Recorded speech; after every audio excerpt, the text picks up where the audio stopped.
Government college కొత్తగా పెడుతున్నారు మీకు తెలిసిన విషయం. అవైతే ఇప్పుడు ప్రైవేటైజేషన్ చేస్తామంటుంది ప్రజెంట్ ఉన్న గవర్నమెంట్.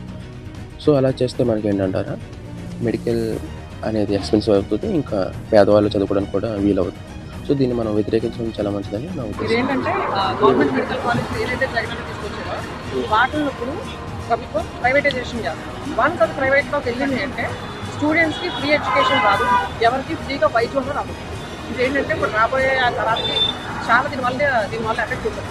సో దీన్ని ఆపడం ప్రయత్నంలో కోటి సంతకాల సేకరణ ఒక ప్రోగ్రామ్ చేస్తారు. ఇదేంటంటే స్టూడెంట్ సపోర్ట్ ఎక్కువ ఉంటే స్టూడెంట్స్ రేపు రాబోయే జనరేషన్ అందరూ కూడా బెనిఫిట్ ఉంటుంది. దీనివల్ల దీన్ని స్టాప్ చేయడం కోసం అందరి దగ్గర కోటి సంతకాల సేకరణ. ఈ మొత్తం రిపోర్ట్ ఎక్కడ ఇస్తారు మేడం?